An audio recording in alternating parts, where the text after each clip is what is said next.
having been in this field for 20 years, I have found that it is harder and harder to have a financially sustainable career as a therapist. And that's so disheartening because I love this job and I love the work. I sometimes have a hard time recommending this field to people who are thinking about it because it is, I mean, it's not, I don't want to say it's certainly feasible. I don't want to put that out there, but I think it has become harder to be financially independent and comfortable as a therapist. This episode is brought to you by TherapyNotes, TherapyNotes.com.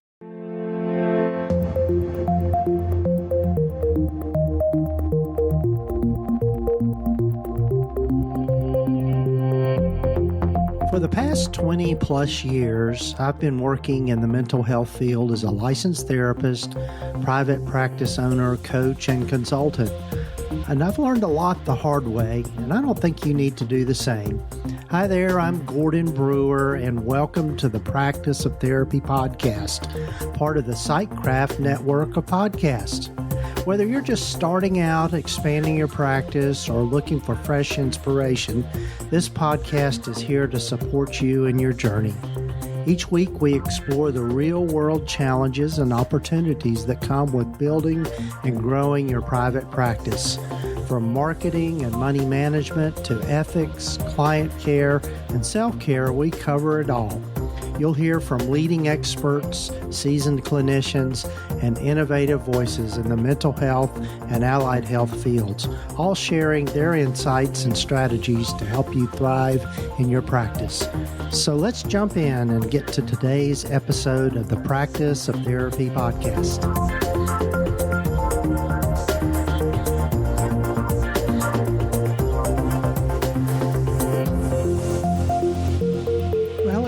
Welcome to the podcast. It's episode number 438 of the Practice of Therapy podcast, and I'm Gordon Brewer. So glad you've joined me, and hope you'll take time to follow us or subscribe to us wherever you might be listening to this. So looking forward to you hearing from my guest today, Jeanine Rousso. And Jeanine is a great person to know, and I really enjoyed my conversation with her. And really around she saw a need for therapists that kind of came out of some natural disasters that occurred here locally, and that was Hurricane Helene. And Jeanine has set up the Therapist Resource Network, and you're going to get to hear about that. And basically, it's a nonprofit that helps therapists that might be struggling financially by providing some small grants and ways in which they might help in the short term, particularly when they have been faced with some sort of natural disaster. Here in my area, I'm in Northeast Tennessee, and just south of here, a lot of people have heard about the flooding that hit Asheville, North Carolina, but also the surrounding areas.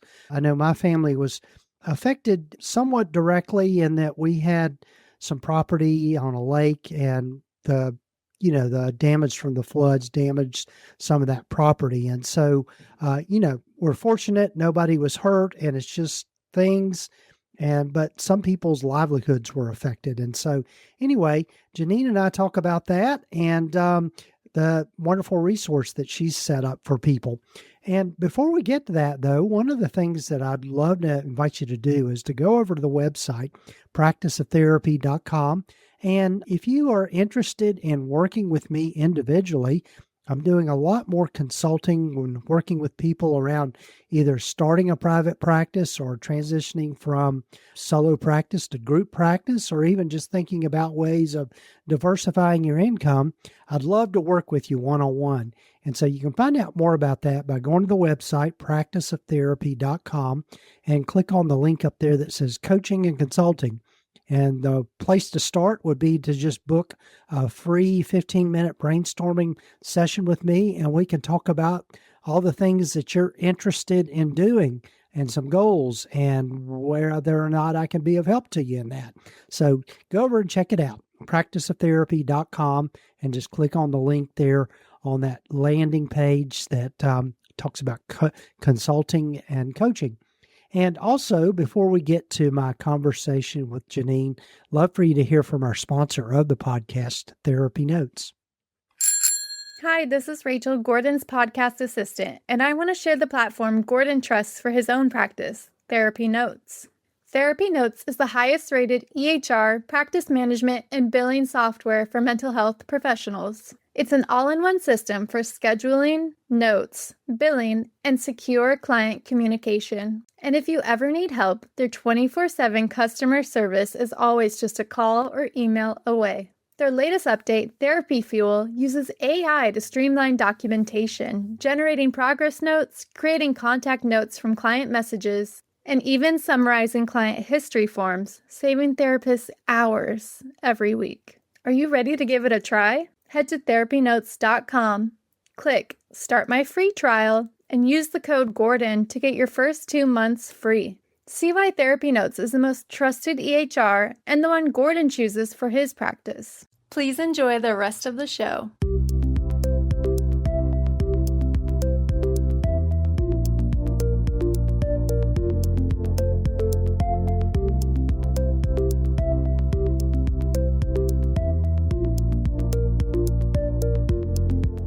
Well, hello, everyone, and welcome again to the podcast. And I'm really happy for you to get to know today Jeanine Rousso. Welcome, Jeanine. Glad you're here.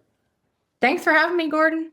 Yes. And Jeanine, we were talking a little bit before we started, and as the crow flies, we're basically neighbors, not too far away from each other, both of us in the Appalachian Mountains. And so I take pride in that. I don't know why, but I do. But anyway, Jeanine, as I start with everyone, tell folks a little more about yourself and how you've landed where you've landed.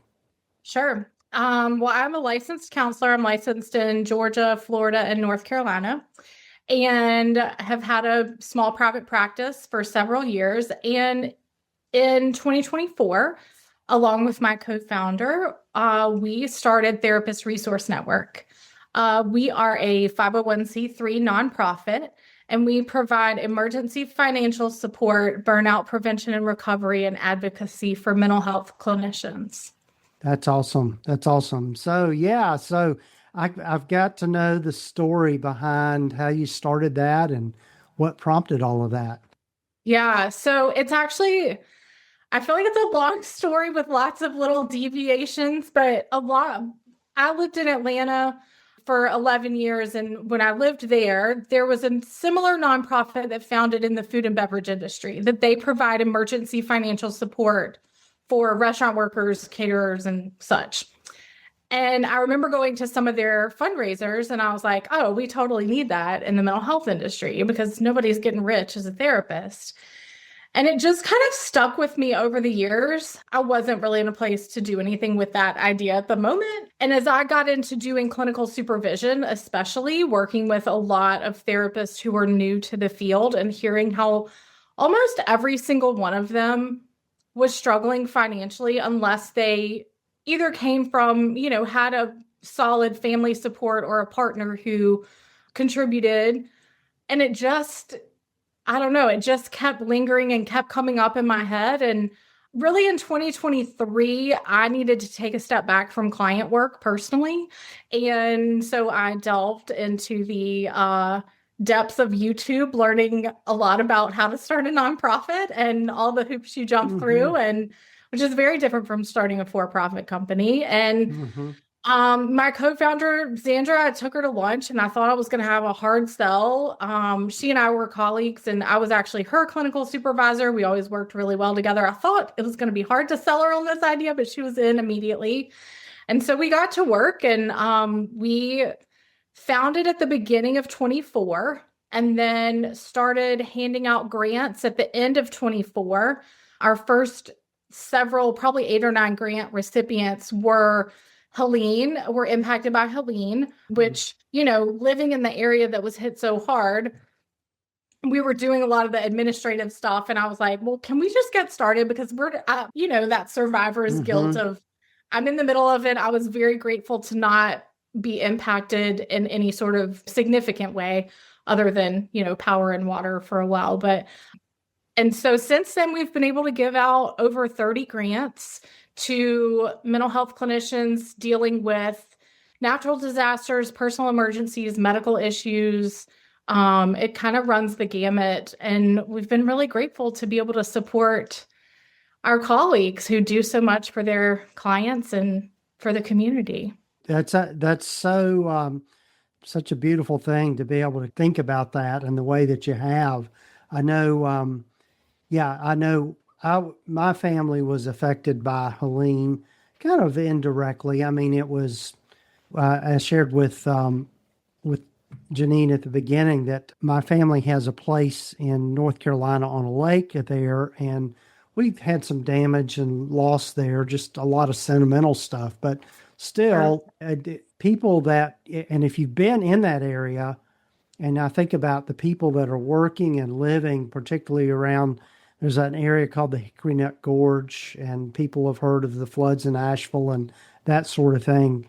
It was absolutely devastating and catastrophic. And so people were without food and water for weeks on end, and, power and that kind of thing. And so no way to, number one, run a business, but a practice and all of that with it's on top of you. So, I mean, yeah, much needed. And we just don't know really, those kinds of things are things we can't really fully prepare for, I don't think.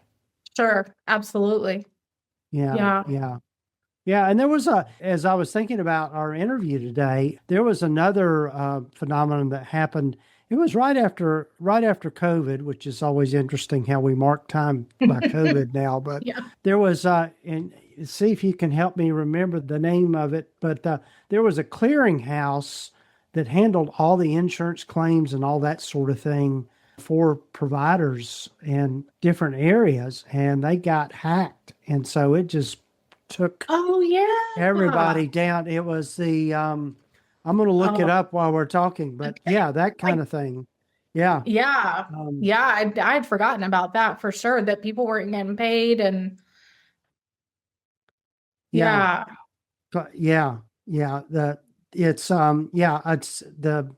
think of it here in a minute, but how did you think about how to structure this? I mean, as far as I know, you delve into nonprofits and that kind of thing. Honestly, it is a growing and changing structure and organization, and we're learning a lot as we go along. And it's really, it's been a lot of trial and error. We're kind of throwing things against the wall to see what sticks and see what people are needing. Like we started this year doing some programming.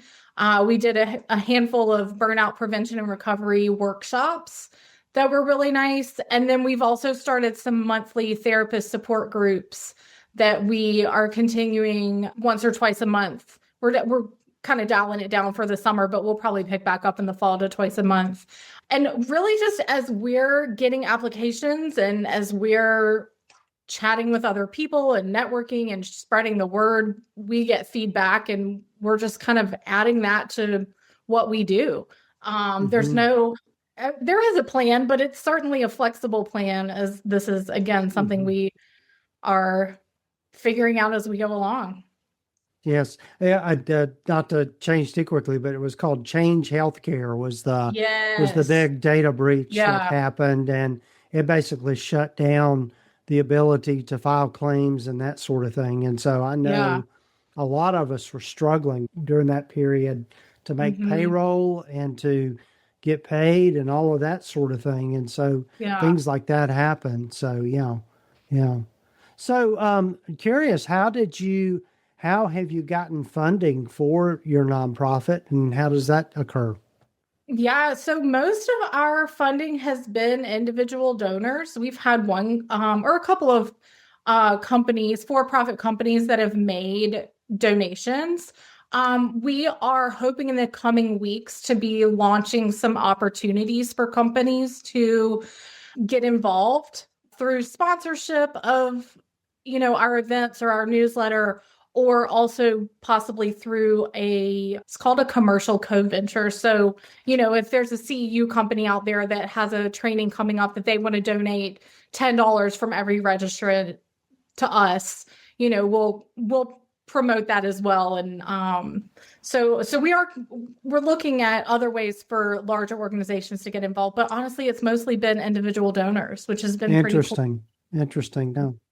Yeah, I think some of the most meaningful donors to me are the therapists who are giving $5 to $10 a month, and that's what works for them. And it all adds up. And right now, our grants are a flat rate of $500 for anybody that applies that is approved. And so just a handful of donors can build up a scholarship, a grant. Yeah. So what are kind of some of the criteria if somebody were to apply for a grant? What sort of things do you look for? Yeah, so our requirements right now are that you're a master's level clinician who at the time of the event was working in the mental health field in some way, shape, or form. It could be, we've had people in academia, we've had lots of private practice people, we've had people working in agencies and hospitals, and a lot of people who work in multiple settings, right, as we do.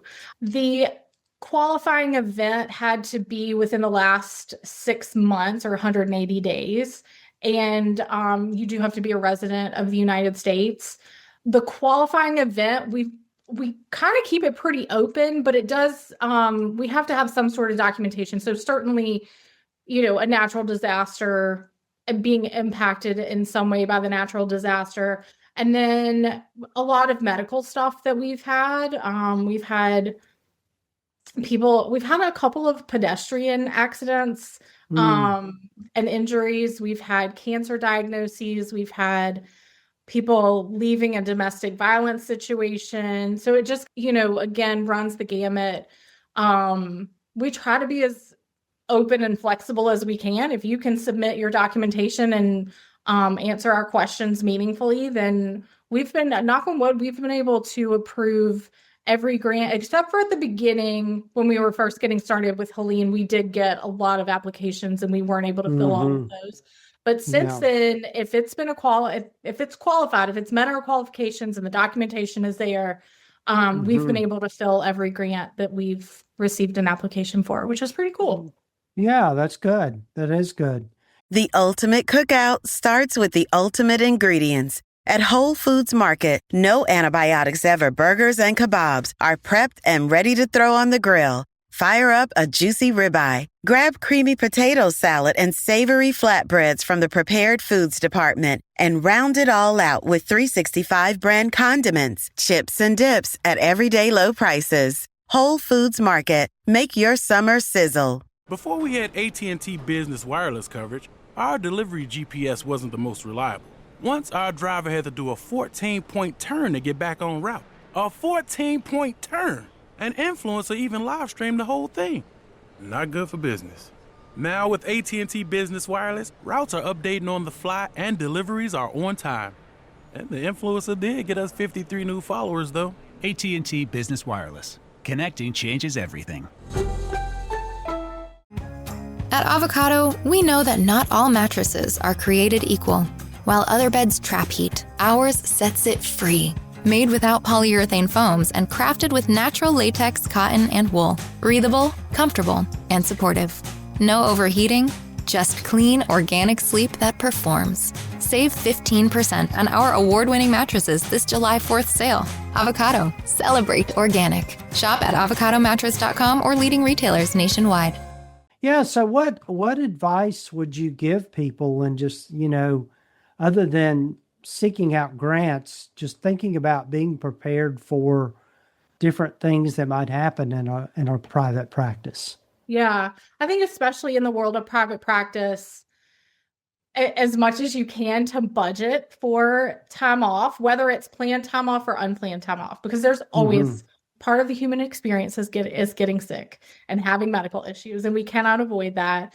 So as much as you can financially have your own nest egg.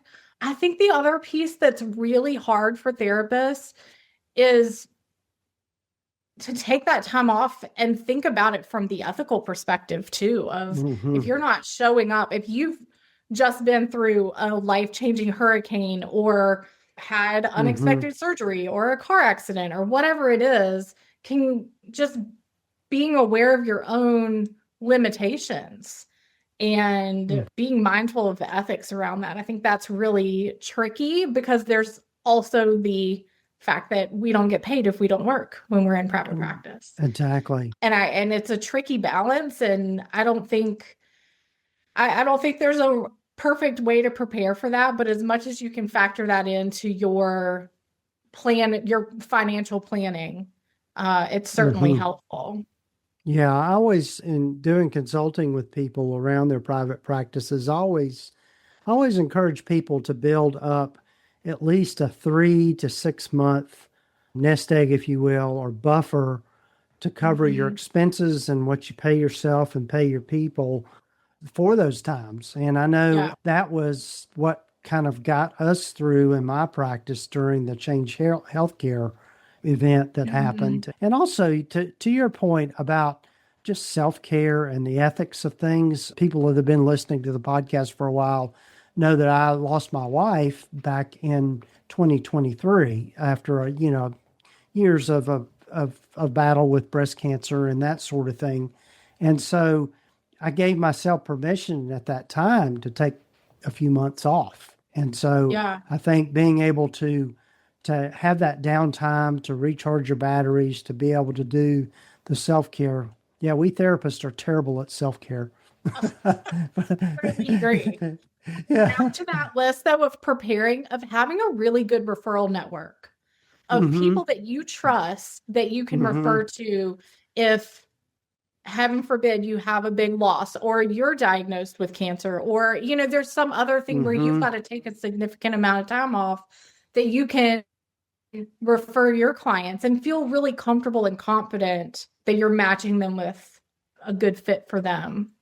And I would say, to add to that, I think one of the things too that we haven't talked about this on the podcast in a while, and probably another episode idea coming up in my head, but having a professional will and, worst case scenario, something happens to you, either you get some sort of severe illness, or you, heaven forbid, you die or whatever, who takes over the practice and who helps things continue, and having a clear plan for that and what that would look like.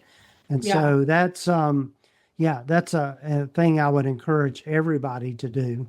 Absolutely. Yeah. So if people are thinking about, okay, I'm in a rough spot, how do they apply and get in touch and that kind of thing? Sure. Our application is pretty easy to find on our website, which is therapistresourcenetwork. I've tried to be very clear about the qualifications for the application, but if people have questions or they're not unsure, certainly they can reach out to us by email, and that is just therapistresourcenetwork@gmail.com.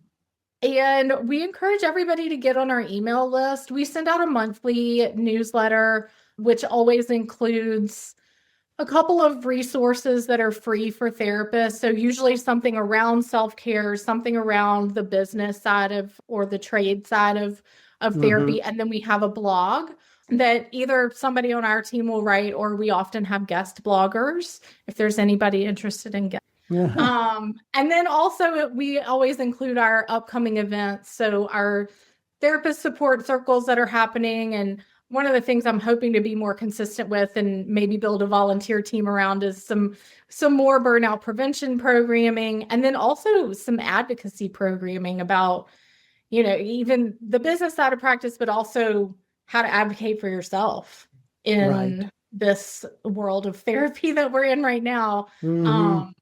As we know, the landscape has changed a lot, especially over the last 4 or 5 years, and therapists are having to do a lot more work to keep themselves employed, safe, stable, and all that stuff. Yeah, it's definitely, the landscape is changing a lot over the years. And and I think just being able to be flexible with those kinds of changes is a huge thing as well.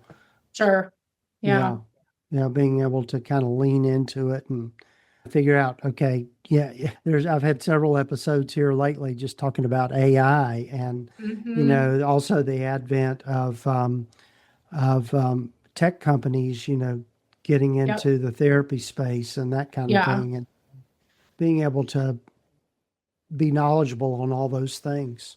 Yeah. And I think that it's one of the things that pushed us to actually jump into this when we did, is that To me, having been in this field for 20 years, I have found that it is harder and harder to have a financially sustainable career as a therapist. And that's so disheartening because I love this job and I love the work.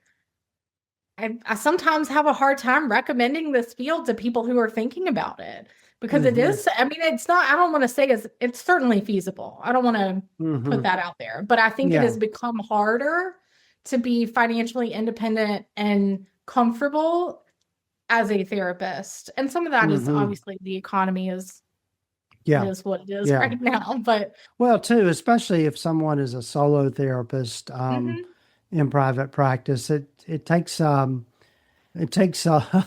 my friend David Hall says, a bit of intestinal fortitude to kind of push forward with things. But I think there are lots of different ways in which therapists can diversify their income and even consider starting a group practice or a small group practice. And it doesn't necessarily have to be this big, fantastical thing. It can be small and simple. And that's what I've done with my practice. My practice is a small practice, but I've done that intentionally.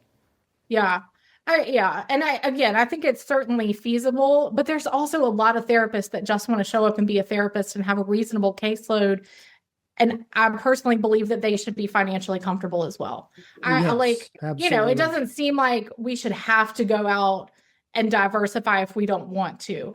Now, I'm on your page. I love diversifying. I like to have my hands in a lot of different things, but I know that's not for everybody. And I think that's one of the things that's tricky about our field is there's so much that like people who are not in it don't understand that there's so many different ways to be a therapist. It's not all cookie cutter. It's certainly not 40 hours a week with benefits kind of job most of the time. And the upside of private practice is it gives us the autonomy to be able to structure it however we want to.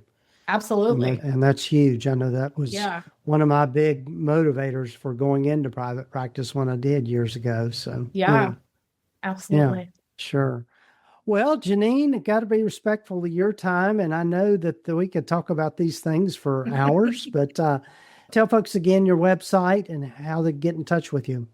Sure. Our website is therapistresourcenetwork.org.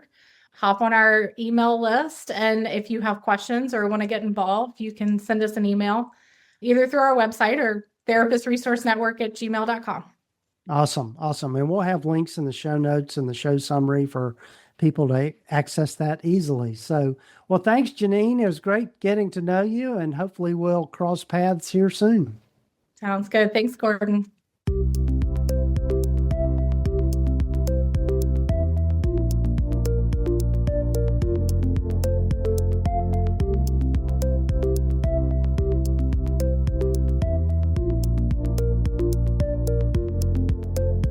Well, again, a big thanks to Jeanine for being on the podcast. And do check out those resources, and you can apply at therapistresourcenetwork.org. And again, you'll find links in the show notes and the show summary here below. And as I mentioned at the beginning, if you're interested in working with me one-on-one, I'd love to hear from you. So go over to practiceoftherapy.com and click on that link that says coaching and consulting, and we'll start the conversation. And also, big thanks to TherapyNotes for being a sponsor of this podcast. As I've said before, they are the leading electronic health record system for mental health providers.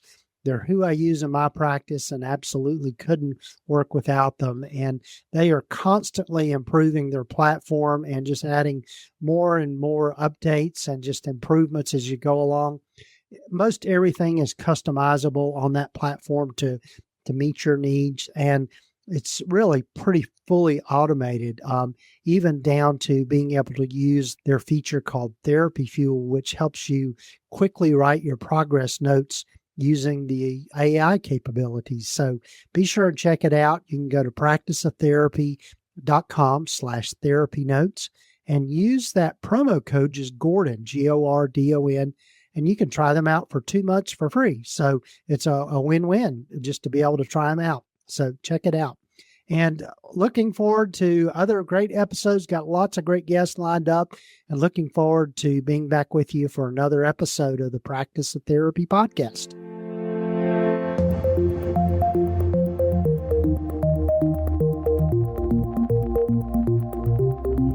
You have been listening to the Practice of Therapy podcast with Gordon Brewer, part of the PsychCraft network of podcasts. Please visit us at practiceoftherapy.com for more information, resources, and tools to help you in starting, building, and growing your private practice. And if you haven't done so already, please sign up to receive the free Private Practice Startup Guide at practiceoftherapy.com. And to find more great podcasts like this one, please visit the PsychCraft Network at psychcraftnetwork.com. The information in this podcast is intended to be accurate and authoritative concerning the subject matter covered. It is given with the understanding that neither the hosts, guests, or producers are rendering legal, accounting, or clinical advice. And if you need help in these areas, be sure to find the right professional to help you with these things.